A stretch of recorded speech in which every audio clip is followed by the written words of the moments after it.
Hello and welcome to the Just for Gamers video game podcast. Episode 206, ASL. In this week's episode, Late Shift gets a cracking review. It's quite okay. JfG Ash is now a celebrity. JfG Alex goes to a TARDIS. Woo! Apple wants a slice in the news. Oi, oi! And finally, I hope that's how you chose to live your life.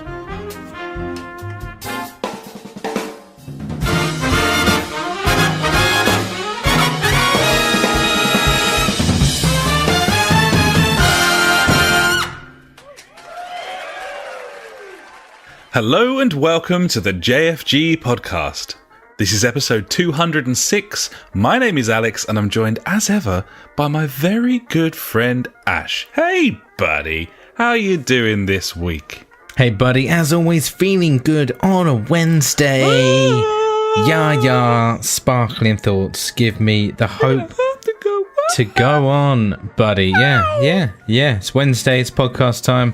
Time to talk about, obviously, nonsense for the next 20 minutes. I hope you enjoy this. Video games. And then video if games. If we fancy it. Or if we've played any this week. If we've played any. You just don't know. We do, though. We have notes. We know. Which we refer to. Oh, sorry. This is getting dramatical immediately in my ears and needs to be turned down. Exactly. I was there. Fucking Skyrim. Lovely. There he was. Anyway. Yep. From Skyrim to the oldest football league team in the country. That's where I've been this weekend, buddy. I've been to Notts County. I've seen the Magpies at Meadow Lane. I think that's where it is. That's a place that I've been to this week. And Meadow Lane, it's a stadium. It's a football stadium in Nottingham, the home ground of Notts County, buddy. As you well know. As I've been there this weekend. I went on Saturday when they were playing the Mikesy Exeter, or however you say Exeter in Exeter. Something like that I'd go for. So it sound about right? Exeter. Well, yeah, they're sort of down in the West Country, aren't they? So it's a bit of, Exeter. Yeah, there you go. Something like that. That was probably all right. There you go. That's nice. So I watched them. Exeter went down to 10 men after about 15 minutes for like elbowing a guy in the face a couple of times. I was like, well, yeah, that's fair dues. Understandable. And Notts County, I think in the end had about 59 or 60% possession. Not many chances. The ball was down. They were attacking the majority of the time, I would say. And they conceded in the 93rd minute to stay bottom of League 2. Unfortunate for them. Highly entertaining for me, though. Yay. That was good. That's a party. They are the only team in the Football League below Macclesfield Town in this season. That is true, my friend. Yeah. So, well played to them. Absolutely. Must say a big thank you to the Exeter fans with their chants. They were fantastic. They've got one song that they sung pretty much the entire 90 minutes, and it was great. I loved every second of it. They had the old drums going, whatever. I don't know how it goes, but yeah, it was a great song. Really enjoyed it. Maybe I'll put it in. Who knows? That'd be fantastic. Of course, they only have one song because people in Exeter, they only really know 5 or 6 words, buddy. That's true. So, it's the best they can. You can't really do a lot with that. So it was a good anthem. Stamina, though. Yeah. Stamina. Yeah. I've had I don't know what I've got against Exeter. Nothing, mate. There's nothing. I've gone for it. I've been there a few times. My mum went to university there. So did my brother. Yeah. It seems to me like quite the shithole from my trips there. But, I really enjoyed it. I thought it was lovely. Went to the cathedral and stuff and had a nice meal. Like you do. Got pissed. Smoked some drugs with my brother because that's what he was doing. That's what he was doing at university, and I was like, I'll do that too. What are you going to say? That's what he was doing in Exeter. Yeah. That's what he does there. So, yeah, that was good fun anyway.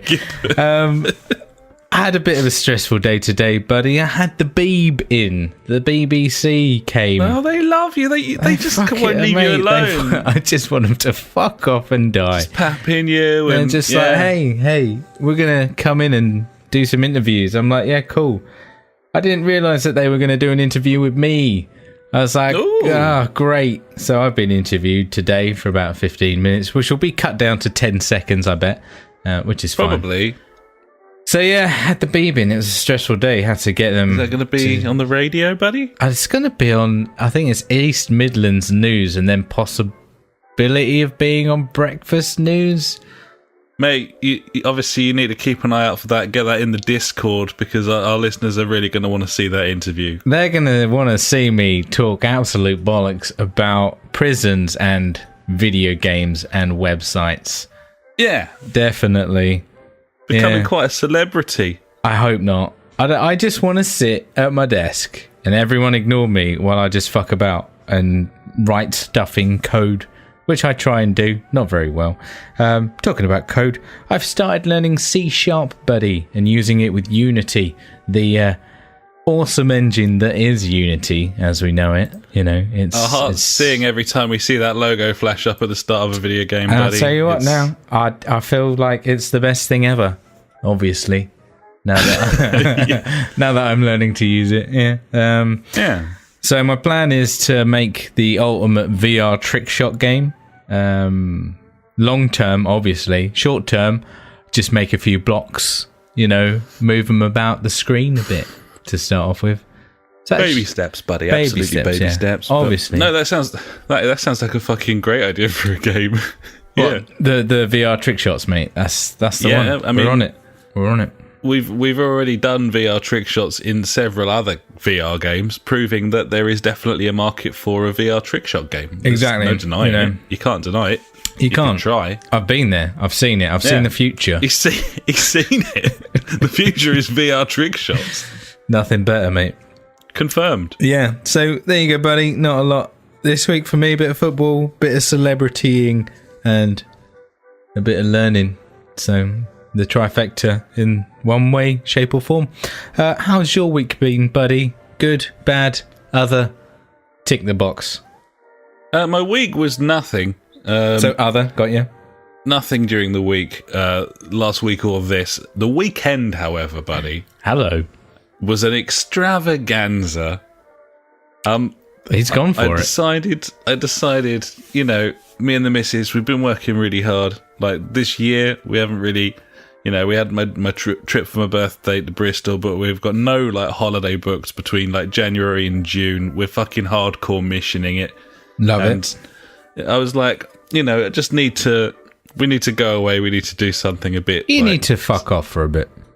We needed to fuck off. And so I sort of made a drunken decision on Thursday night that I would just book a weird weekend of things. And then like you do. On Friday, the missus went to her cousin's for dinner. I thought, now's my chance. I just booked a load of shit, buddy. And we went away. So here's a little rundown. Break it down. On Saturday morning, we were up bright and early, around 10. And we went to Drusilla's Zoo Park, buddy. Yes. We went to the zoo. We went to see the animals there. Had a lovely time. We went there, of course, to see the red pandas. They weren't there. Cunts. They're off fucking at the moment. Is it bang time? Apparently so, which was annoying. Although the next enclosure was the fennec fox, buddy, and there were several fennec foxes. I don't know if you've seen these in the flesh. They're pretty cool. They're very, very cool. They look kind of like manga drawn foxes. They've got big ears. They just run about the place. They're fucking nuts. I thought they were great. Huge fan. Fennec fox, right up there. I like it. Made my morning that. So yeah, a bit of Drusilla's, and then it was like, okay, well I've booked us into this random fucking hotel in the middle of nowhere in a village called Alfriston. I thought you were going to go for Outfits then, but yeah, okay. Cool. Yeah, I've booked us into Auschwitz. Welcome to the weekend. No, we went to Seaford. We went in a a board game shop where a man who was really excited about board games talked to us about board games. Cool. For longer than was comfortable. Nice. Although he made some good recommendations, and we've picked up the game Pandemic, which apparently is a very good board game. I'm looking forward to playing that, buddy. It's like a sort of, it's like The Division, but it's a board game. Fucking hell, sign me up. I love The Division. Exactly. Do the numbers go up? It's a board game, but it's a co-op game, so you work as like a team. I think that could be really fun. And, if I could, I would play that. Can we do it? Yeah. How do we do it? It can happen. Well, maybe when that little tabletop VR simulator thing comes out, buddy, it could be one of the games that we could pick up on there. Fuck yeah. Innit? I'll do that. Can we do it in VR? I would hope so. Fucking Either way, then we went to the only Martello Tower in the south, buddy. Right. Made by presumably Jonathan Martello. Mr. Martello himself. Mr. David Martello.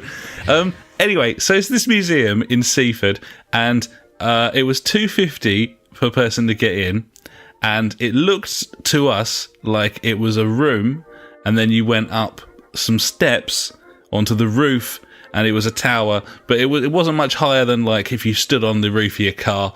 And we thought, this doesn't necessarily look worthwhile, but we decided to go for it anyway, buddy. So we paid the £5. Suspense sounds. Because she said, once you're done upstairs, you can go down in the basement. I was like, okay, sounds good. Yeah. Obviously, like, nothing to write home about whatsoever. Nothing up on the roof, and we were like, well, I suppose we'll have a little look in the basement. I mean, why not? You're there. We're there anyway. It's an old tower. You can go in the basement if you want. More of a pillbox. You've been invited. Yeah. The basement was like a miniature village, buddy. There were shops, like underground shops. There was a large model railway. And several rooms absolutely full of technology from technology. Like 1880 to 1990. They had the very first like radios and shit in there. They had the very first television. They had a room that was just like quite a big room, and it had like 300 televisions in it, starting from the very first one ever made all the way around to like a Sony Plasma. It was very strange, but really cool. Like really cool. Yeah. And then they had a games room, buddy, consoles from the very first like machines in like 1970, like all the way through like the Commodore, the Amiga era, like all the way through to, I think the Mega Drive was like the newest thing they had there, but it still is. It was so cool. They had like old fridges and shit, but like from like 1810. They were just like a safe. Someone was a bit of a hoarder. And I don't know.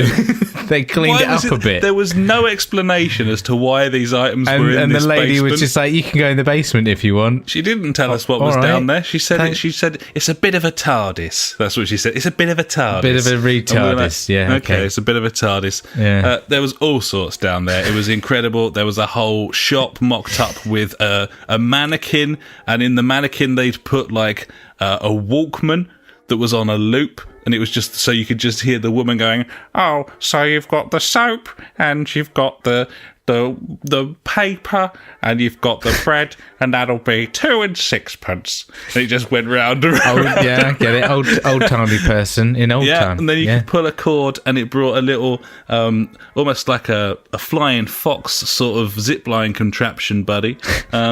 Who designed this? I don't know. It was like, apparently it was like a money winch. So they kept the money out the back because it was like dangerous and shit. And then like you'd give them your money and they'd attach it to the little thing, and then they'd pull the handle and it'd go into the back room, and then some dude would be out there and he'd send the change back. So that's what was going on there. Yes. They had a camera, a Sony digital camera, with a floppy drive. Obviously. I've never seen that. I didn't know it was ever a thing. I've never seen anything like that. They had my original Discman in there, and you start feeling pretty fucking old, buddy, when they got some of your kit in this museum. My first mobile phone, the Philips Savvy, pride of place in the middle of the phone room. Nice. But yeah, no explanation for why this happened. Yeah. And then on your way out, there's an exhibit about a man from a local garage who the bailiffs were sent round because he hadn't paid like a 20 quid tax bill that in previous years he'd arranged to pay monthly. And so he knocked a portion of his wall down and wrote a cheque on his wall. Right. And had them take it away. And and it was a legally binding check because it had all the information on there, and he'd signed it. So the government had to take it to the bank, and that's in the museum. The last exhibit is this dude's fucking wall. That's a check. And then it's like, cheers, thanks very much. It's the best £2.50 I've ever spent in my life, fucking buddy. Sounds amazing, and if you're ever in Seaford, and I'm sure we've got thousands of listeners from Seaford. When are you not in Seaford? Head down there. Yeah. There you are.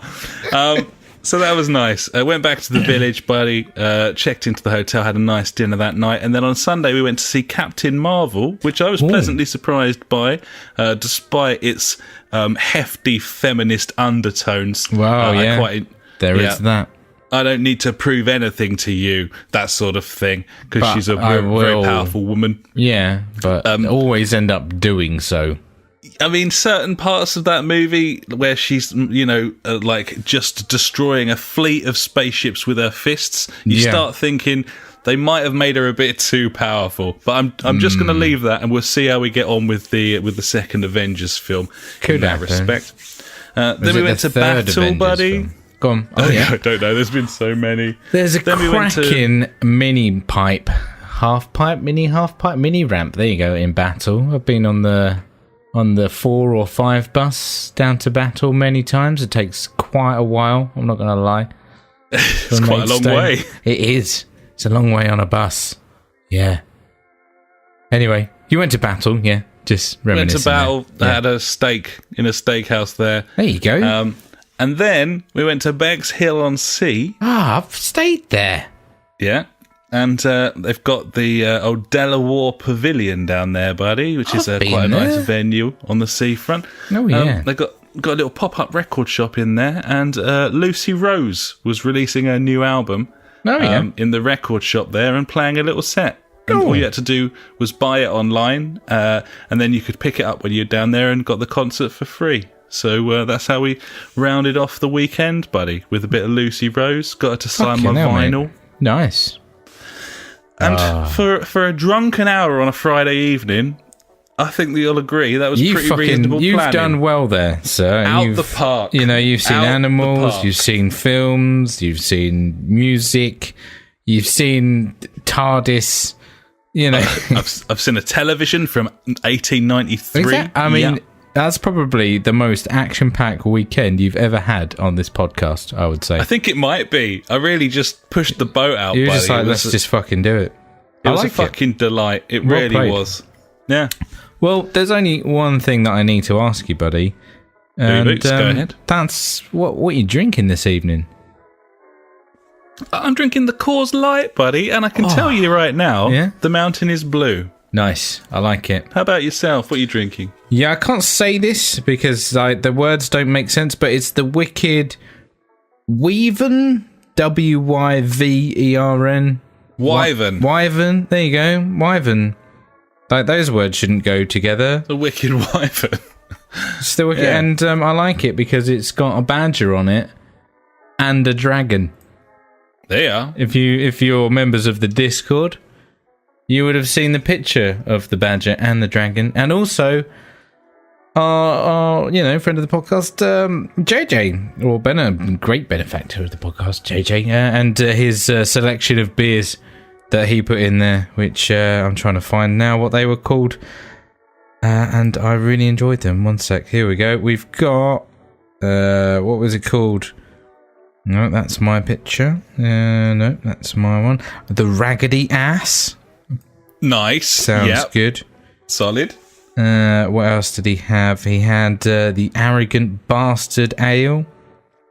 I mean, they're just good names for beers. Oh, that's and gold. This is gold. My favourite one, the Red Cock. There you go. There you go. Some fantastic names for beers. And very nice. It only makes them taste better having a funny name. Known fact. It certainly does. Yeah, it makes you sort of smug and pleased with yourself, and then it tastes nice, and you're like, "Fucking double trouble." There we are. Indeed, buddy. Well, I guess if you've got nothing else to say, then I guess we move on. Yes, absolutely, buddy. The topic this week for the show is, of course, video games. Although, again, you'd have no idea that it wasn't perhaps coastal villages of Kent or perhaps Real Ales of America. Yeah. Or the Notts County Fan Club. It could have been any of those. But no, it's video games. And we've been playing some, and now we're going to go and talk about them. So, buddy, we're very much in the situation right now where you are playing games that people would like to hear about. Okay. And then I am playing some games as well. So do you want to kick things off, buddy, with a little bit on modern releases that sort of warrant a podcast? Sure thing, buddy. I'll talk about games that have come out recently, aka the past month or so. Yeah, sure. The Division 2. It's a game that came out a couple of weeks ago. I've chucked about 30 hours into that motherfucker. Now, I've finished the main mission campaigns that you can finish until you get to level 30. So this is like the main story. Spoilers. It doesn't end there, obviously. The final... total spoilers here. If you haven't got to the end, the final cutscene is absolute balls. I love it. It's like, we're America. We're one America. And we're gonna do it like America. Kind of thing. And that's the president there for you. Coming through, right, saying, we're going to do it together and fuck everyone else, really. I love it. All right, fucking, that's what it should be. There you go. I don't really know. I spoke about it so much last week. I haven't really got much more to discuss so far about it. Like I said, gone through the main story. Really enjoyed myself going through there. I think I said last time I've gone through parts of it solo, as a duo, as a 3 and 4. The scaling does work. It has come to light that the scaling isn't perfect due to like your different types of armor. So your standard rare, ultra rare, high end, or whatever. Your different color systems: green, blue, purple, yellow, or whatever. So the issue with that is, say like I'm a level 29 and you're level 2. We join up. You'll get bumped up to like level 28, 29, or whatever. But because you'll probably be all in green armor, it'll only go to the max stats of the green armor. Whereas obviously I'm in like super duper purple gold stuff. Mine stuff's like way above you. So even though you can still deal really decent damage, you can get shot pretty quickly and die pretty quickly. Which we have found out, but... If you had a cache of different armor options and you could scale back your armor to green, then it would be even. Is that right? I believe so. I'm not like they are looking into this and trying to find like a nice, like a happy medium to it kind of thing. I think because obviously, I just wonder, like, I mean, is it that whatever you're wearing, that's what the enemies scale to? Yeah, I think so. Okay, that's quite clever in itself. Yeah, in its way, it kind of is. Like, it's still definitely doable. Like, we've had situations where, like, one of our friends is on, like, World Tier 4, which is, like, fucking 6 days worth of gameplay. And our other mate's on, like, level 10, which is, like, 10 hours in or something. And, yeah, the guy that's put, like, 6 days in, like, he can clean up, like, no problem. But the guy that's, like, level 10, he can still, like, get kills, like, with, like, a headshot and a body shot with, like, a sniper, which is, like, what this game kind of is in those kind of sense. Like we all know that it's like bullet spongy enemies and things like that. It's just that when you get shot, it does a fair whack of damage, so you've got to play it cautiously, but in no way, shape, near far form, or whatever the saying is there that I tried to say, is it anything like the original Division, where you can't do damage, and if you get shot, you're dead. So there are issues there, but they aren't as bad as the original one. Actually, they're nowhere fucking near the original one, let's put it that way. Yeah. Obviously, I'm going to carry on playing this. I'm still really, really enjoying it. Like, there's a million different side missions to do. There's all different control points. Like JJ said, like, the map is like a fucking Christmas tree at the moment still. So I've got a lot of stuff to go through. Still fucking loads of content. I must have played this for about 35 hours now. And there's still loads more stuff to do. The side missions feel as, poignant or whatever as the main missions. They are a big challenge, and they're not just little, right, go over there, pick up this, go over there, pick up that, and then go and see that guy over there and hand it to him. It's not like the fetch quest things. They are fully made up, like proper missions in a way, which is very cool.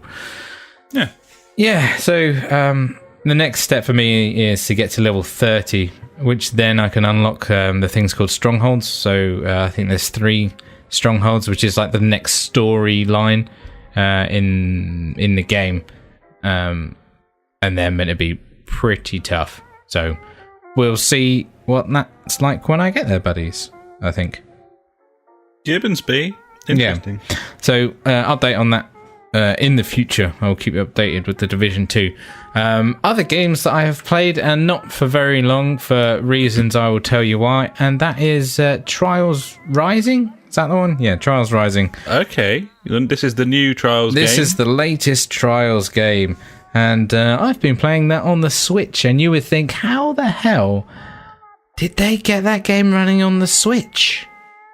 I would presume that it runs like a pile of shit. And you would be right, my friend. That game runs like a pile of shite. It's not great. And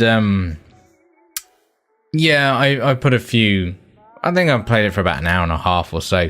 Firstly, it's not great on the Switch because the triggers on the Switch aren't analog. They're just press buttons. Is that they're not like squidgy like a trigger? So they're just like on and off kind of thing. Yeah, which isn't good for Trials. You need to feather the throttle quite a lot, to be honest. A lot of the time. So, first of all, that annoyed me. Obviously, early stages, it doesn't really matter about that. But when you get into like the extreme tracks and stuff like that, that's when you really need to be feathering that. Secondly, this game has gone so far from the original game that I love that I don't think that I can play it anymore. And by that I mean just the style of the game and the presentation of the game. Like, the original one was so nice and simple. It was like, here's a menu with different tracks. You click on that, you play that track, job done. But now with... and it's not all down to this, because obviously they've implemented loot boxes and season passes into this shit now. Obviously, yeah, that distracts from the actual gameplay enough and is completely pointless, but, they have to be in there this day and age. But just the whole premise of it, it's like a storyline. It's not even a storyline. It's like, oh, will you become the next Trials champion as soon as you go in? And I'm like, I don't care. I just want to play fucking Trials. Stop making this bullshit about crap and let me play the game that I just want to play. And it's just all games have to be the fucking same now. All of them have to have all of the same mechanics. It's been fucking Ubisoft, buddy. It's all like, I'm surprised there's not. Of Trials. Absolutely. I'm surprised there's not fucking towers in there that I have to climb. Even though there is, well, there's always been a hill climb challenge in Trials. Yeah. But it comes down to that. It's all just fucking too much, and it annoys the shit out of me. I mean, we're all one for having a good moan about stuff, and like this is a big thing for us now, and I think games just need to be pulled up for it more because it's unnecessary. It doesn't need to be there. Well, not for me anyway. I'm guessing for kids it does because they love fucking shiny things.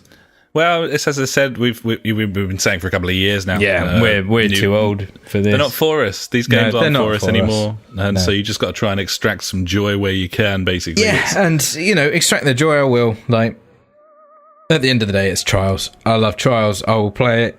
It makes me feel like I need to pick this up on, like, PC or PlayStation just for that fucking trigger issue, because I suppose the Switch, you got the Pro controller option, haven't you? Yeah, but player. Why would you buy that? I mean, and also, why is there a thing called a Pro controller for a Switch? I'm sorry, that's just dumb. Yeah, I think that's a fair comment. Yeah. But hey. Anyway, that's Trials Rising, I guess. I don't think I'll say much more about that in the future, apart from I played it, and it's still Trials, really. At the end of the day, it's Trials. It's really good. Like, I love Trials gameplay. It's very satisfying, just like you enjoy Celeste and repeatedly beating yourself up over it and everything. It's the same with me for this game. Mate, I can sit there for ages and just continue. I've been playing Trials HD this week. So yeah, you do, because that's a fucking great game. It's on Game Pass. Yeah, it is, buddy. Given. Love that shit. I still love that sort of conveyor belt of joy as you fall off, respawn, have another crack at it, try and do a little bit better. It's addictive. Going. Yeah, great game. Yeah. So there you go, buddy. That's 2 recent games that I've been playing this week. What about you, buddy? What have you been playing? Only the newest of the new for me, buddy. Of course, as you know, like I'm hugely keen on all AAA titles at the moment. You're like Mr. I mean, if you're a superhero, you'd be like Captain AAA or Mr. AAA. I don't know, probably Captain. One of those, certainly. Yeah. I mean, AAA man. That just sounds like you're like a small battery. In the form of a man. What can I say, man? I just love repetitive gameplay, generic storytelling. Yep. Keep going. Love that. I love shitty sort of loot mechanics. And sign me up. I love it. I love all of that so much. So this week, buddy, I've been playing What Remains of Edith Finch. Okay. Late Shift. And Hydro Thunder. I mean, they are all AAA games that have been released this month. Extremely modern. Yeah, I mean, I'm downloading other stuff as well. There's a lot to get through on the old Game Pass. But he's trying to fuck his internet as hard as he can. I love it. I just keep downloading. They just keep adding more games to game. It's the best thing in the whole world. And I love... Yeah, I just take my little shit heap out, stretch its legs, and so this... Yeah. So anyway, Hydro Thunder. Did you have this on the 360? I don't know. Is it like a racing game? It's a wave racing game. It's like a wave... Yeah. Yeah, the name definitely rings a bell. Power boats, it is. Yeah, it sounds terrible. It's really cartoony. I quite like it. It looks shit. It's got a really funny announcer who's just like, it loads up the main menu. And I had it on the N64 back in the day. The dude just goes, there you go. Hydro Thunder! And I'm like, yeah, it fucking is. You're right. He can read as well. And, it's he knows. It's quite addictive. He fucking knows. It's quite addictive. You got boost, and but it tells you when it's ready. For some reason, like verbally, it's like boost now ready. It's I think it's a first gen 360 game. Either way, it's an N64 PlayStation game. I don't know. I like it. I've been playing it. Let me just find out when the original Hydro Thunder came out. I mean, I had something similar on the Dreamcast. I definitely did. I think this was a 360 game specifically, wasn't it? Launched on the Dreamcast in 1999. There you go. And on the PlayStation PS1. N64, 2000. Yeah. There you go. So this is like a sort of Xbox 360 remake of a PlayStation game from the 90s, which I'm now playing in 2019. So, yeah, Hydro Thunder, buddies. It's a brilliant addition. I've also downloaded Split Second. I haven't played that yet, but I'm looking forward to doing so. I'm going to see if that works with my steering wheel, because Hydro Thunder does work with my steering wheel, courtesy of Drive Hub. Yes, so, yeah, that's nice. I like it. What can be better? I don't know than using a nearly a T150 20-year-old game. It really is a party at my place all the time, buddy. And speaking Non-stop. of which, yeah, I decided to take it into a different direction, buddy. I thought I'd play a bit of Late Shift. Don't know if you're familiar with Late Shift. Do you know what that is? Is that the FMV thing? It is a video. Yeah. Yes. I mean, this was probably slightly more impressive, although perhaps not at all impressive, before the recent Netflix release of Black Mirror. Is it Bandersnatch? Yeah, Bandersnatch, yeah. Bando. Well, this is just that. This is a high production video. But essentially, it's a Hardy Boys book. You're a dude. And you are sporadically presented. Yeah, got it. She's a dude. You're presented with choices. Do you go left or do you go right? Do you steal the car or do you leave it? Do you try and overpower the gent or do you just And then you just pick one, and that's the whole game. Now, for that game to work, buddy, I think you'll agree. Yeah, the production values have to be second to none, because you really are only one step away from watching television. So it kind of you are watching television. You are essentially watching television. I can see that. So that. it lives and dies by its story, performance, and budget. Credit where it's due. I think that they've done a pretty reasonable job here in that They've department. done an incredibly average job here. I like It's it. all right. Yeah. Some of the acting's a little bit dodge. Most of it's all right. Like, it's not too bad. The story is relatively compelling, and there's some pretty sort of, I don't know, sort of 15 to 18 certificate moments. There's a torture All of these scene. descriptive words that you're using, like relatively and stuff, I mean, they're not saying that it's very good to me. It's for what it's trying to do, it semi-succeeds, buddy. And it semi-succeeds. It's almost enjoyable. It's nearly a good game. It's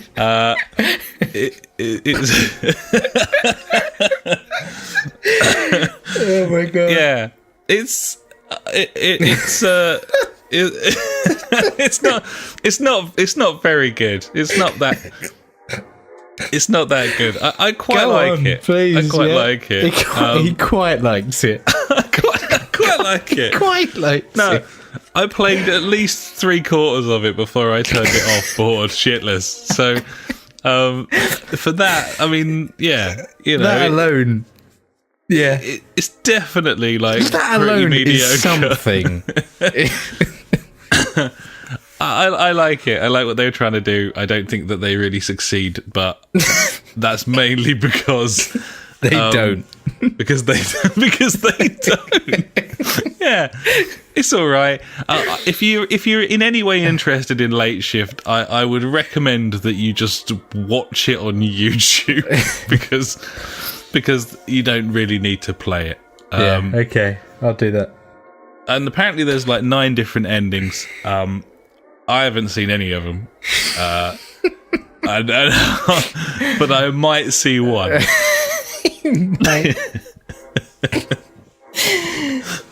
Best review ever. I like it. Yeah, it was so good. Absolutely fantastic. Loved it. I mate. like the game. It's not really a game though. Yeah. And it's not very good at whatever it is. Yeah. No, obviously. It's all right. So let's talk about Please. my highlight of the week, buddy, which is What Remains of Edith Finch. Oh, go on then. Let me know. What does remain? I'm not quite sure yet, buddy. It's early days, but Couple of fingers. This is a walking simulator, and it runs like absolute shit. It's horrifying how That's what you want. The performance of this game on the Xbox One S, that's S for sugar, cunts, is an unbelievable mess. Of a mangled game engine creaking at every turn. Nice. Now, do you reckon that would run better on the Xbox One X? The X for xylophone. Yeah. I think it would run better. Extreme. I also don't think I'd give a fuck because it's a walking simulator and the performance is in no way hurting my enjoyment of the game. Not even at 4K like the Xbox One X can do. It's upscaling to 4K. It's stuttering all over the place. That's fine. It's basically it's running like Firewatch did when it first came out on the PS4. That wasn't great. Not great. That's a shame. But this game's quite old, I believe. Yeah, so it's definitely over a month old. They're definitely going to fix it, buddy. Definitely. They'll fix it one day. No, this is never going to be fixed. They obviously don't give a fuck. Or they couldn't get it to run properly. I don't know. Anyway, it's really good. I really like it. I'm kind of hooked. I don't know, buddy. The things that used to matter to me do not matter to me anymore. I think that's clear. So, yeah, this is a game you are playing as a young girl. Some sort of calamity has occurred where... Not a young man, sorry. Her brother was killed somehow, and her family abandoned their family home.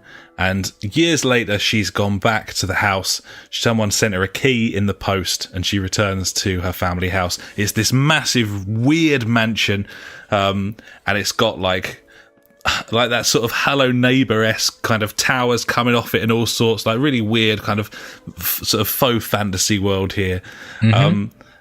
The script is excellent.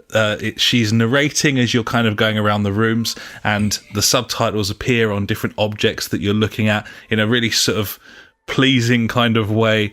The aesthetic here is wonderful. It's got like a sort of cartoony thing going on mixed with a bit of Gone Home, I would say. It's compelling. The house is beautifully laid out, like the sort of detail in the thing, and you can't even interact with most of it, but it doesn't matter. It's just enjoyable to kind of waltz your way through. There's sort of hidden passages, and you find various objects that take you back into... It seems to me like the story is such that each member of the family had like their own bedroom, and they had that like for their whole lives, and when they died, that room was like sealed up. And as a kid, you were never allowed in any of these rooms. You could just like look through the peepholes. And it's kind of like you going back through your family history. But you can become your various like ancestors as children via the stories in their diaries and that sort of thing. And there's proper mechanics here where like your, I suppose, great-grandmother's diary, where she had a dream where she could become like various different animals, like a cat, and an owl and stuff, and you literally jump out the window, first person catting about in a tree, and then turn into like an owl and you're soaring over the house. Really clever stuff, like way above most like walking sims. It's a fantastic little game. I really like it.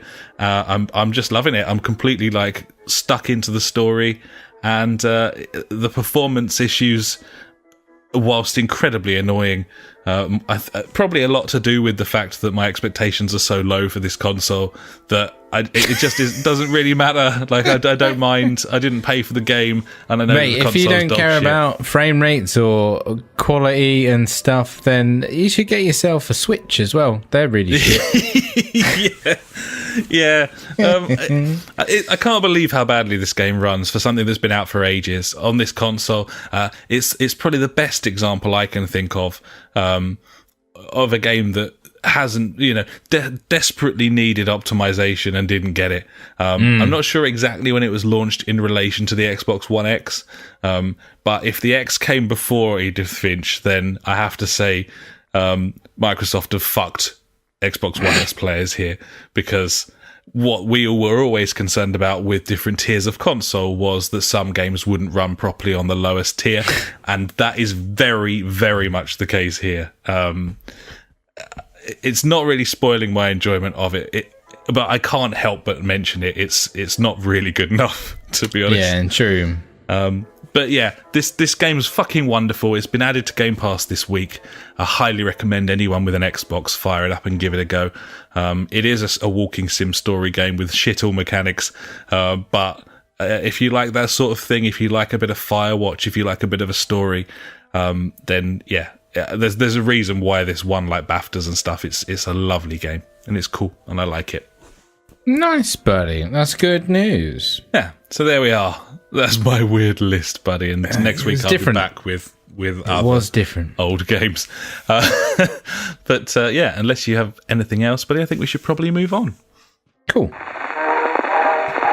And now it's time for the news.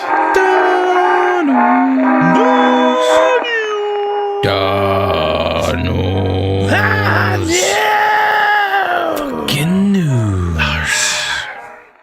Slim pickings this week, buddy. Slim pickings. There's indeed. not a lot going on, buddy, I must say. Thought there would be. I mean, Eurogamer tends to be my go-to to just sort of scan through all the articles, and I sort of look and see how many pages of news there's been since I was last on there, and it was like 4 pages this week. But I scanned through all the stories, and there's just fuck all there. So anyway, this is what we have. Firstly, I don't know, I think you may have mentioned this last week, but either way, I thought I'd say it anyway. Remedy's new game Control has a firm release date, and that release date is the 27th of August. This is Remedy, the creators of the original Max Payne games, Alan Wake, really stylish studio with some interesting ideas. Quantum Break is their most recent game, which was a 7 out of 10 game with incredibly interesting mechanics. Yeah.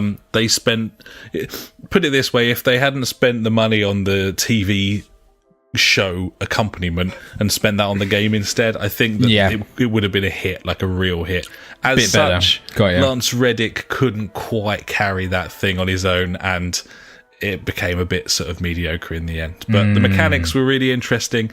A lot of those are being carried over into Control, and it really does look like a bit of a blockbuster. So pretty excited for that, buddy. I think you are as well. I think so. It looks very interesting, I would say. It does. It could be awesome, because the puzzle mechanics of that kind of style of game alongside of just shooting dudes sounds good to me. Yeah, absolutely. Like time-bending stuff and telekinetic stuff. They celebrated the release date with a new trailer. It's up on all over the place. If you pop onto YouTube, you can see it, and you'll probably see why we're quite excited about it, because it looks cool. So there we are. Number 2, buddy. Borderlands Game of the Year Edition appears to be coming to the PS4 and Xbox One for some reason. This is there was an ESRB rating for it, appeared online this week. So yeah, it looks like a remastered original Borderlands coming to PS4 and Xbox One. A bit weird, I'd say. Sure, give a fuck. Gearbox in it, so that's why it's coming out again. It was a cool game. I liked it. Yeah, it was. Like, why not just bring out Borderlands 3? Yeah, I think that's going to happen. I'd imagine that'll be announced proper at E3, but more than likely. But yeah, either way, the original's coming out again. So there you go. Meanwhile, in other news, buddy, it was rumoured earlier in the week that Apple was working on some sort of Netflix-esque subscription service for video games on the App Store. They then kind of, I don't know if it was the leak that prompted it or if they were about to anyway, but they made an announcement. The service is called Apple Arcade. It will launch in the autumn for iOS and Mac, and it will be an Xbox Game Pass style service for the App Store. They've announced some launch titles for the service, some of them more interesting than others. Mm-hmm. Certainly probably the most interesting one is Beyond a Steel Sky, which is a sequel to the beloved sci-fi point-and-click adventure Beneath a Steel Sky, which was a great game, but a long time ago.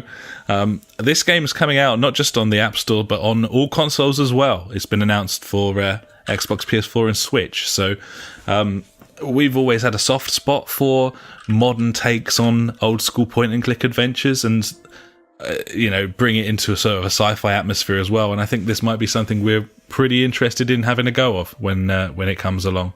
I think that's fair to say. You've got a bit of a soft spot for old point and clickers, haven't you, buddy, in the past? I do love a good point and clicker because it's like a puzzle, and I like puzzles, my friend. Gibbons, and also it's just nice to have a bit of a sort of, probably one of the reasons I'm enjoying Edith Finch. Sometimes it's just nice to have a more relaxing game experience. Bit of something else to go on. Yeah, like I said about like my VR experiences and things, I like them to be nice and just chilled. Just like, ooh, I'm all around floating about, or I'm just like, oh, I've got to solve this puzzle, or, shit like that, really. It's nice. Absolutely, yeah. And I think, that's the sort of, a lot of those games are the sorts of games that will be hot probably on the Apple Arcade. Other announcements, a game called Little Orpheus from the Chinese Room, Sayonara Wild Hearts from Simogo, Hot Lava from Clay Entertainment, Spider Saws from Way Forward, and Giant Squid, the developer of Abzu, launching a game called The Pathless on the App Store service. And Sonic Racing looks to be coming to it as well, some sort of iOS Mac version of Sonic Racing. So, some interesting stuff there if you are someone who regularly plays games on iOS devices, if you're like an iPad gamer or whatever. I don't really see how it appeals to Mac users necessarily, unless it's a really nominal fee and there's some like loads of interesting I mean, all those games are interesting, but I can't imagine that there's going to be, I think they're starting with 100 titles. Quite how many of those will be compelling, bearing in mind if I go on the App Store right now, I would struggle to find 5 things that I wanted to play. Yeah. I think that's probably what they're up against here in terms of how it's going to go. But then again, I don't think this is aimed at us, buddy. No, it isn't. And also, it's no coincidence that this has come as Game Pass is gathering traction and as Google launch their, intend to launch their service as well. It's definitely the way things are going is the subscription service, and then I think we can all predict that will eventually move to a streaming subscription service. Yeah, it'll go there, won't it? And then there'll be no hardware anymore. That's the way that we're going. I think I'd be all right with that. Yeah, absolutely. As long as it plays well.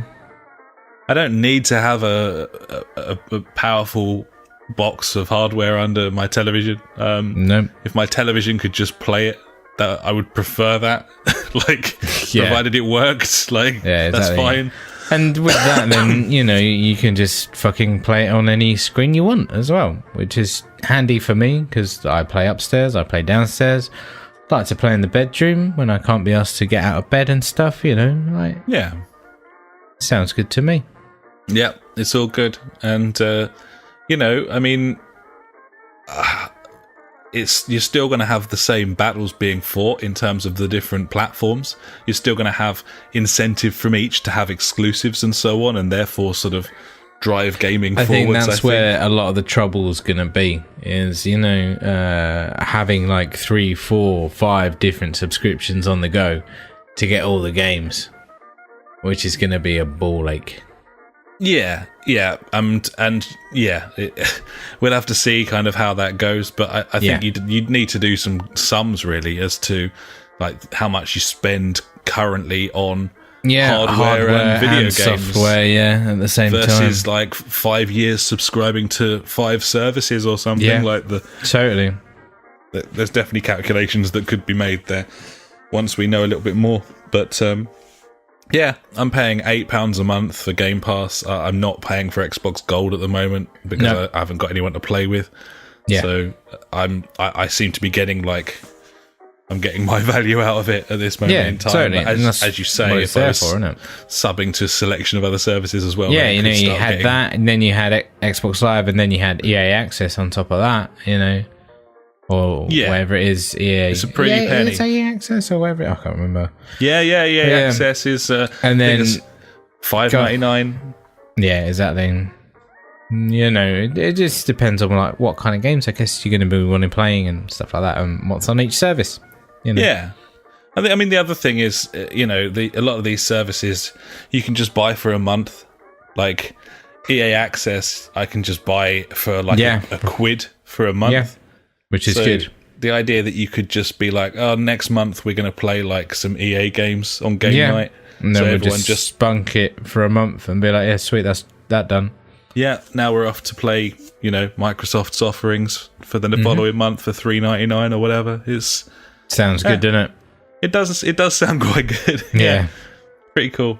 So, we'll watch that with interest, and certainly Apple probably the least interesting of for gamers, at least, just because I don't really rate the App Store very much. And the same would go for Android, to be honest, but it's just Google are kind of more proper PC game focused, I think, with their service, which is probably why it's a bit more interesting to gamers. But either way, that seems to be the way things are going. And if you've got any thoughts on that, buddies, then give us a shout. Give us a chat in the Discord, or send us something into Street Beat on the website, www.thejfgpodcast.co.uk, and we'll get you in Street Beat. Nice plug, buddy. Gibbons, buddy, no problems, no worries. Moving forwards, I've just got a couple of extra little bits. Firstly, this is something that we probably wouldn't be that interested in if we didn't have VR, but we do. Yeah, we do. Norman's Sky is getting another massive update. The last one was called Next, and I played it with Funk a couple of times, and it wasn't that compelling, really. It was still the same game, and it turned out actually being able to do that co-op wasn't actually that compelling at all. Because we were able to, play Minecraft 10 years ago, so I don't know, there's just something that was a bit nothing about it. However, the latest update is getting a dedicated multiplayer mode featuring game types and challenges and all sorts. So that sounds interesting. Actual server-based gaming with multiple people could be quite fun. Team deathmatch here. I don't know, maybe. Space battles and so on, and then full VR support throughout the whole game in all modes, even online. That's mental. PSVR, full support for No Man's Sky. Yeah, it is. Co-op as well. We can play co-op No Man's Sky in our VR headsets together, and that sounds very appealing. So, it's pretty exciting in my view. It's baffling. Obviously, this is fucking awesome news if you have this game and a VR headset, which both of us do. It's incredible. This game is so vast and full of nothingness, and to experience that firsthand with your eyes, I think that's going to be pretty awesome. Seeing some of these mental creatures and shit that's knocking about, that'd be weird. But then, like you say, they're going to have dedicated multiplayer modes, and there's no information about what these are, but that just means more fun with your buddies, I guess I would say. I think so. Yeah. I think it's crazy the amount of support that this is getting so long after it came out. either way, I don't know I don't know how fun it will be, how interesting it will be, but I know that I'm very excited to give it a go. And yeah, definitely. And that's coming this summer on a PlayStation near you, Xbox and PC, PSVR, and I think that the Vive and Oculus are supported as well on PC. So nice. It's a clean sweep for the old VR headsets as well. Nice. Speaking of VR, buddy, Blood and Truth it's finally got a release date, May the 28th, and that's from London Studios. It's the follow-up to the VR Worlds demo of The Heist. It's their full Cockney robber shooter sort of thingy. I've been very, very much looking forward to this ever since the PSVR was released, like, let alone when I got it. I can't wait to play through this. It's going to be great. I'm really excited. So that's cool. And rounding off VR Town, a wank Iron Man game is coming to PSVR. Yeah, and this is all from that PlayStation had like a small live event. Was it State of Play or State of the Game? That was on Monday, and then Xbox did one on Tuesday. They're all kind of getting in on the Nintendo Direct sort of format, I suppose, building look towards at these little things. Not being at E3. Obviously, Microsoft are going to be there still. But obviously, but I bet they don't, like, in 2020. You know, it's it's hard to tell at this point, but it's one of those things where they can be like, "Yeah, we're doing it because we're better." You know, it's a way to stick it to other people, isn't it? That no, we still do it because we love the fans, or any fucking excuse, isn't it? Really? Yeah, it's it's one of those where it's a bit weird, but I'd like them to have little sort of monthly videos where they announce new shit. I think that'd be cool. I'd be up for that. Gibbons. Finally from me, Gwent is coming to smartphones. So, yeah, Android, iOS. Should have been on there in the first place. And I'm glad. I don't know why it wasn't. Yeah, baffling. Hearthstone and Magic the Gathering are both on there. Digital card games, absolute perfect fodder for portable devices. So Gibbons. Yeah, I think that it should do pretty well on there. I just have to say I was tremendously disappointed with the standalone version of Gwent, because I just felt like they bolted too many bells and whistles to what was a brilliantly crafted game in The Witcher 3, and there's just too much going on. It ruined it for me. But hey, it's a free to play game, and you need lots of avenues for revenue, income. So yeah. True. Ruined it for me, though, buddy. And with that, I think I'll hand over to you. That was my news. So I think it's pretty time to hand over to you, buddy, for my favourite section. I'm sure the listeners as well. And that, of course, is Ash's News Favourite Things of the Week. If you like news but hate information, you have found the right place. Ash's News Favourite Thing of the Week. Cheers, buddy. Yeah, fucking Sony heavy this week, probably because I'm a massive Sony fanboy, as everyone knows. Yeah, there's nothing in terms of like balanced views on this program. There's, heaven forbid that. No, we just go on about how powerful and brilliant the PlayStation is, and how terrible the Xbox is. Just in case you don't understand sarcasm, that was it. They are. There you go. Firstly, buddy, though, Elder Scrolls 3 Morrowind is free this week because the Elder Scrolls is celebrating its 25th anniversary. There you go. So, 25 years of Elder Scrolls. They've been kicking about for a while. Not as long as me, though, so obviously, fuck you. Seems reasonable, buddy. Yeah. Now, the rest of this stuff is, like I said, it's Sony. Sony is selling lots of PlayStation VR headsets. How many million do you reckon now? I think last announcement it was like 2, so I don't know, 3? 4.2 million worldwide. Fucking getting VR to the masses right now, buddy. I think they're doing a mighty fine job. Hats off to them. Well played. Fucking sweet as the punch, man. Like, that's really good. That's a really strong figure. It's crazy. Yeah, it's really impressive, isn't it? Yeah. Right, let's have a look at some of this shit. I've only got a few more. Sony are gonna stop selling PlayStation 4 download codes through retailers. So you know how you can go to Game or wherever the fuck you go to buy stuff these days that's not on the internet, actual shops. Well, actually, you could buy these off the internet as well, couldn't you? Yeah, those things. You can't buy them from shops or retailers anymore. So they're restricting it. So I don't think that's a good idea because for consumers anyway, it's bad because... Well, they're just tightening up, aren't they? So you can't buy from anyone but them. Exactly. Which is fine. But Sony renews patent that hints at digital game trading for PlayStation users. Okay. So they've... this was a thing a long time ago. I think it was like in the console race of whatever year it was. The great console race of 2014. When Microsoft and Sony were butting heads about being the world's best and greatest and talking about sports. I think that's what it was, wasn't it? And TV. Yeah. TV, sports. And I don't know what Sony were doing. I wasn't really paying attention because I was laughing at Microsoft so much for being retarded.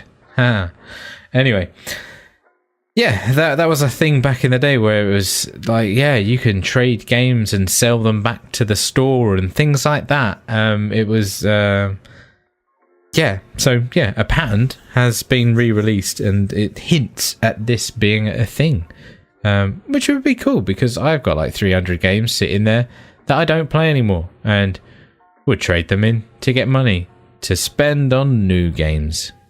I just don't see why they wouldn't do this, really. I don't know.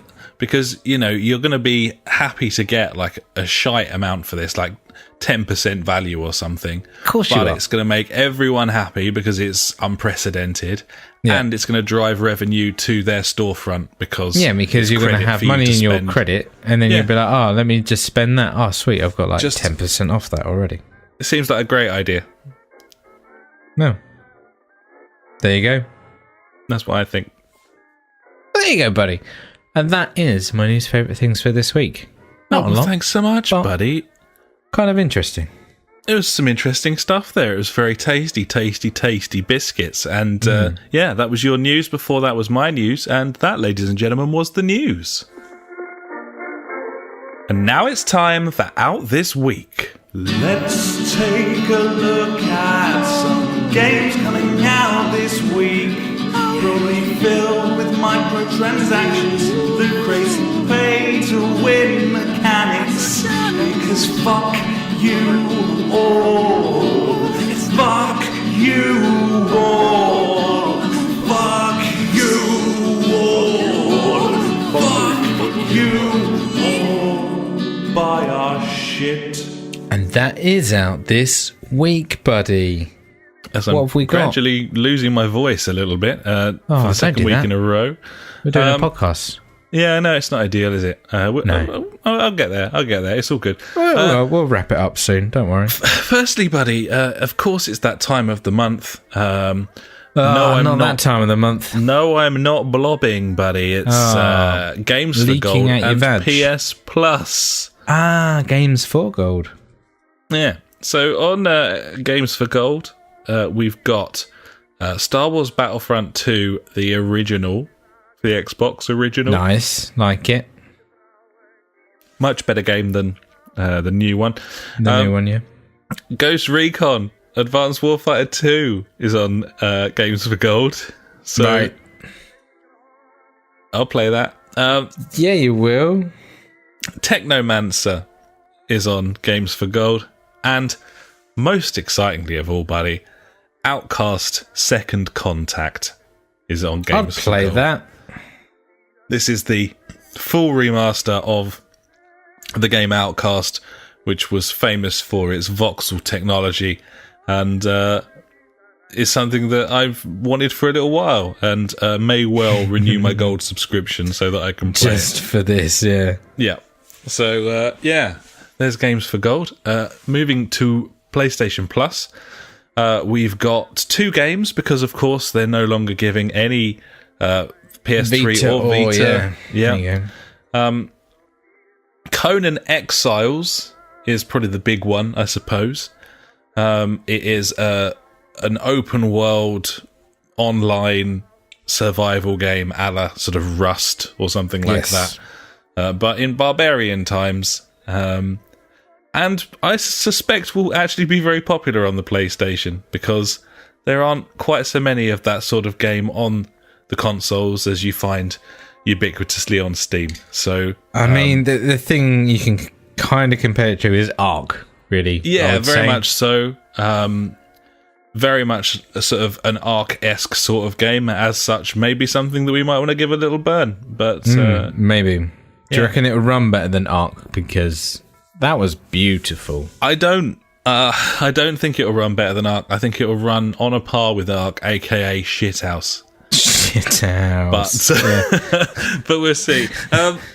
And then the other game on PlayStation is The Surge, which is that sort of half bio, half mechanical gentleman who wakes up Bionic Commando experiments like done on him, and no, it's very. I think it was kind of modelled on the sort of Dark Souls vibe of combat, and as such, I didn't really get on with it very well. But it's quite a cool game, I guess. It's a great 7 out of 10 game. Yeah, perhaps. And between the two, I mean, it's a real weird mixture on Xbox. I don't know. It's baffling. Games for Gold this month is just weird. Yeah, I mean, sure, you've got Outcast Second Contact, which is cool, especially for us that played the original and everything. I don't know.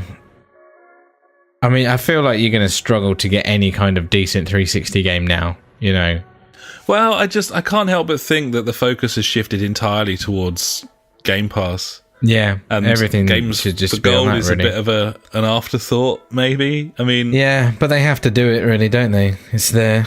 Yeah, I mean, Ghost Recon it's a fantastic game, but it's really old, like 06 or something. Yeah, and of course it is. You could pick me up for 50p all of these games are going to be old and terrible. That's what I'm saying. Like, you're not going to find any fucking inspiring 360 games. I don't know. Like, personally, I think they should give away like some of the best like arcade games, like Age of Booty and shit like that, or I don't know. Instead of like Ghost Recon Advanced Warfighter 2, who's going to play that? I mean, really. Yeah, I can't really see it. And even Technomancer, which is like a 2016 game, but it's a fucking 5 out of 10 game. Like it got completely fucking caned. Yeah. It's I'd say it's just a big old letdown this month for fucking Games for Gold and PS Plus, mate. It's just sad. Not very interesting for most people, I wouldn't have thought. We will move on to what you've labelled absolute wank, and I'm inclined to agree, and that is the release listing for this week. We've got Darksiders War Mastered Edition on Switch. That's Darksiders, which is much, much better than their new Darksiders game. It's still a remaster, and it's coming to Switch. I don't know how they've managed to get it to run on that system. How have they managed to get that running on the Switch? We've got Deathmark coming to PC. It's not about a person called Mark who becomes the Grim Reaper, as I was hoping. But it is Deathmark, a cartoony RPG that looks quite interesting. So, yeah, that could be good on PC, if you like that sort of thing. Mixture of RPG elements and point and click. We've got Islanders on PC, which is a charming little village builder. Kind of has a bit of a Populous vibe to it. A little bit less intricate, but that looked quite fun, quite addictive. First time game from a new dev, their very first outing, so it could be worth a little look. We've got Mechtermination Force on Switch, which is a run and gun platformer, proper old school. Scorcery on PS4, which looks frankly utter shite. I don't know what else to say about it. It just looks really, really bad. It's some sort of puzzle game. It looks a little bit like it's kind of designed on fucking old school MySpace with HTML code flashing purple or something, not sure. Which the same could be said for the last game on our list, but we'll get there. Overwhelm arrives on Switch, and it definitely won't because it's an 8-bit platformer, but it might be fun. What do I know? You know, I like platformers, but that's on Switch. Mars Rising with a Z. Not with a Z. It's a tower defense game, and who doesn't want a tower defense game? And finally, buddy, another Switch game, Monster Slayers, and I am unable to describe Monster Slayers. I can't tell you very much about it. I watched...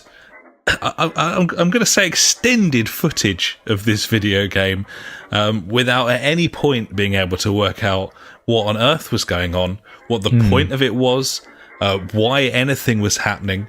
So I can't help you out with that one, buddies, but if you want to fire up YouTube and have a little goosey yourselves, then be my guest. Sure. So that's out this week, buddy. Yeah, great. We'll move swiftly on, shall we? Yeah, sure. Yeah. Let's move on to a continuing conversation taking place on the pod I know. chat. I've been trying to keep up with this, but it's just ongoing. It started off saying pretty much, no, nothing, and then suddenly it's erupted into this mess. So, are we going to put this down as Fuckwit Corner? I suppose this can be Fuckwit Corner. I'm starting to get the impression that friend of the podcast Funk and friend of the podcast PJ may well have been having a bit of a drink together today, and this appears to be the result. So I think, yeah, it's Fuckwit Corner. Fuckwit Corner with Funk. Fuckwit Corner with Funk. He's got some questions for Funk.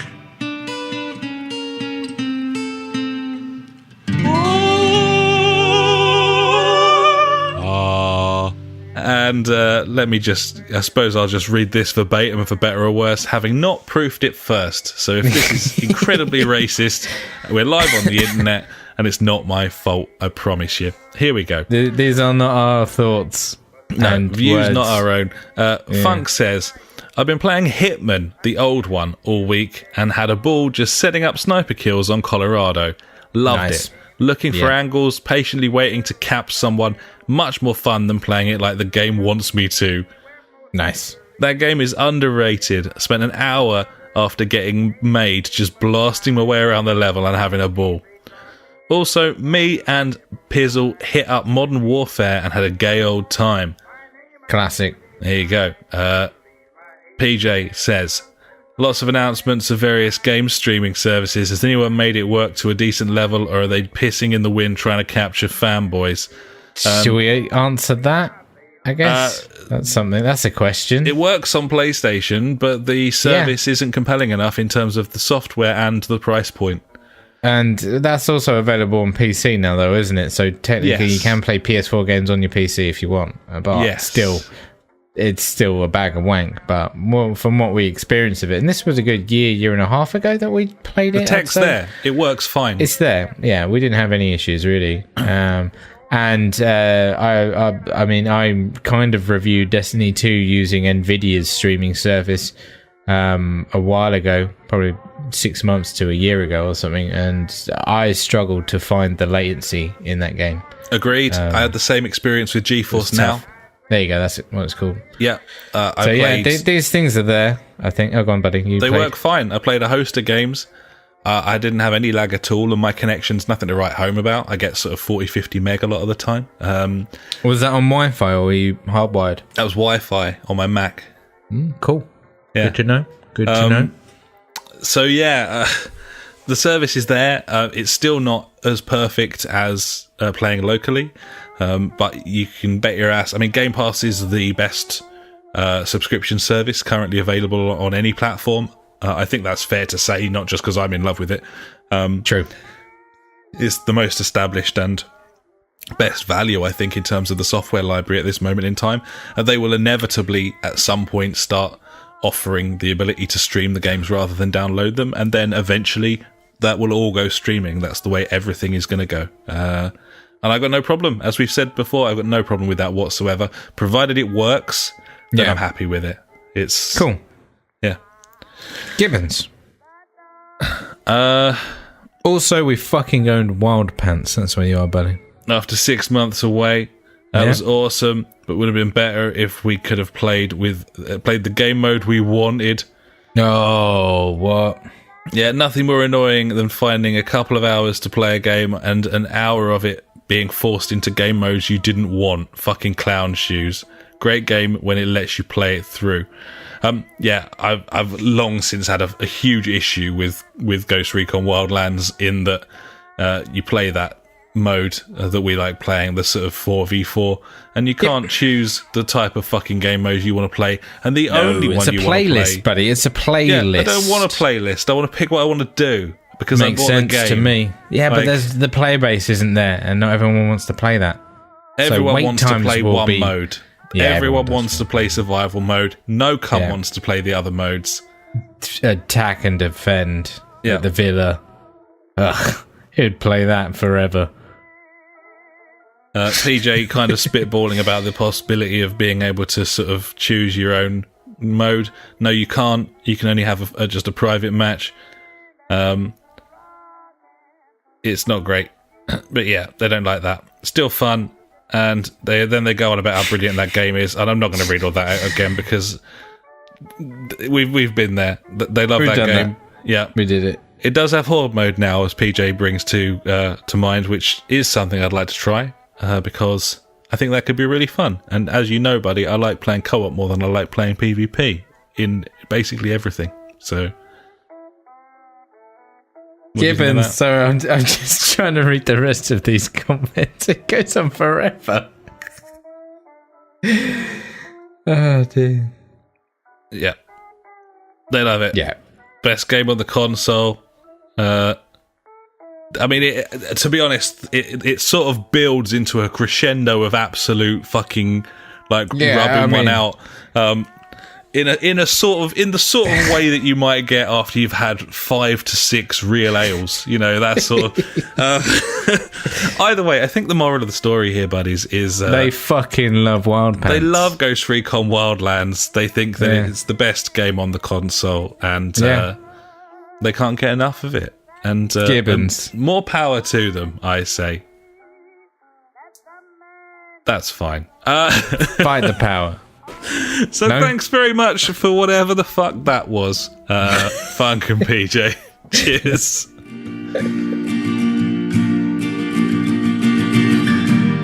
Every week we end the show with questions and comments sent in by you. If you've got anything for us, just pop an email to the JfG Podcast at gmail.com or contact us on Facebook, Twitter, or at justforgamers.co.uk.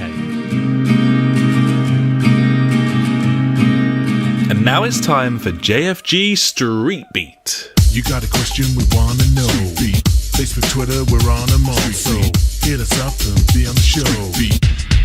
The JfG Street Beat. Street Beat. We wanna know. Get on the show. Get on the show. And friend of the podcast, Bob's got on the show, buddy, as he posts in the desolate wasteland that is the JfG Podcast community on PlayStation. That is a thing that is available if you're on PlayStation. Yeah, and very active. Lots of current posts. Always posting in there. Everyone, every day. At least several posts a day, Bob posted a picture of a miniature F1 car. Yeah, I saw. It's odd. Followed by a grotesque explosion. He's been playing Burnout Paradise Remastered. Nice. And using some of the weird little custom cars in there. And I asked him about it, and he said that it was the toy F1 car. And this was about the point I realised it may be too fast. So, yeah. Possibly the case. Communities are in there. So thanks very much for that, Bob. And we end this week, buddy, with a sort of bittersweet moment. I don't know if I'm happy or sad about this. As highlighted by JJ, of course, highlights the fact that on the 2nd of April, which is next week, isn't it? It's not far away. Tuesday? Yeah, sure. On Tuesday, the 2nd of April, Google Plus is shutting down. No one ever fucking used it, obviously, because it was pointless, utterly pointless. It was just terrible, really, wasn't it? Something that was a very annoying system for you to change your YouTube picture and information. As such, Google are closing it down completely, and no longer will I be able to say we are also on Google Plus if that's how you choose to live your lives, because you can't choose, buddies, because it's going to be gone. And it's dead. JJ sent through in the old Discord chat, buddies. You can find the Discord information on our website. Come and join the fun. Yeah. Oh, the JfG Podcast.co.uk. Yeah. Sent a little rip in peace headstone, buddy, on a hillside as the sun sets with the Google Plus logo on the tombstone. And such a shame. It's yeah. Yeah. You know, it's we're gonna have to edit that ending now. Fuck's sake. I think in typical JFG fashion, that ending will probably stay there for a couple more years. I reckon so. Fuck it. We'll say that it's a tribute to Google Plus rather than obviously. our laziness and negligence. That's probably best. Yeah, live on Google Plus in the hearts and memories of the JFG community. Rip in peace. F in the chat. Yeah. Fuck in the chat. ASL in the chat. 34 male Nottingham. He's got it. Yahoo Pool. Is that me? Habbo Hotel. Ooh, I remember those days. So I think that'll about do us, buddy, for episode 206 of the JFG podcast. And what a time we've had. I closed the door to the living room and turned the heating up full before we began because it was very cold in here. And now? It is not cold in here now, buddy. It is not cold in here. Imagine that. 2 words. Sweaty gooch. Sweaty gooch. Have you had a nice time on this week's show, buddy? It's been lovely. We've had people chatting on Mixer. Oh, yeah. On Twitch. I've been trying to keep up with it. I've done a terrible job. They've long gone. They're not watching anymore, so don't worry about it. I'm not. Oh, well, fuck 'em, eh? But yeah, just in case you want to, you can watch this podcast live and see my face and Alex sitting in the dark. It looks like I'm in the dark. Yeah. I'd say the backlighting is too light. But it comes down to this, buddies. Yeah. I like sitting in a mood-lit room. It improves my mood and therefore performance. And I'm not willing to compensate. Obviously. I'm not willing to compromise. Who are you? I just don't think you need to properly see me. And I'm not going to turn the light on so you can and then deliver an inferior show. I don't want to see you. So I just want to look at me anyway. You can see I'm there. You can see I'm moving about. That's all you're getting. There you go. Yep. He's about, and every now and again when he gets like a window up like fucking a blank Google Chrome screen, it just goes white. Yeah. And you're like, oh, there he is. There he is. He's definitely there. And then I'm gone again, like the wind. Then, God, he's like a ninja. Yeah, wrinkly or otherwise. Absolutely. Yeah, we'll never know. So yeah, you can watch this live on there he is, fucking weirdo. You can watch it live on YouTube, Mixer, or Twitch because they're all working now. Yeah, which is nice. Yeah, I got it working, mate. You did it. I did that. Well done, mate. Well done. Thanks. Oh, we're lovely. What are we going to do now? Should we just go and like peruse the store for a while? Get on the store, mate. Yeah, there's no sales this week. No new ones anyway. So fucking hell. So I ain't got any money, mate. I'm fucking well skint. which is shit. That can happen. That will happen. That will happen. Yeah. Anyway, let's fuck off. Yeah, we're done here. Thanks so much for listening. We'll be back next week. Of course we will. Until then, I've been Alex. He has been Ash. Goodbye. Farewell.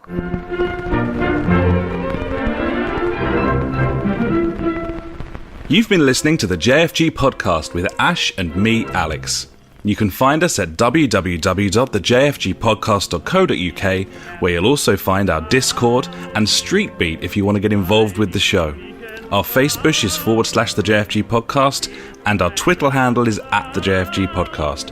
We're on all those video streaming sites too, buddies, from TubeTube to twitch.tv /the JfG Podcast to mixer.com, aka beam.fucking-pro. We've got a PS4 community you can join, just search the JfG Podcast on there, and we're also on Google Plus if that is how you choose to live your life. Thanks so much for listening, buddies. We'll catch you next time.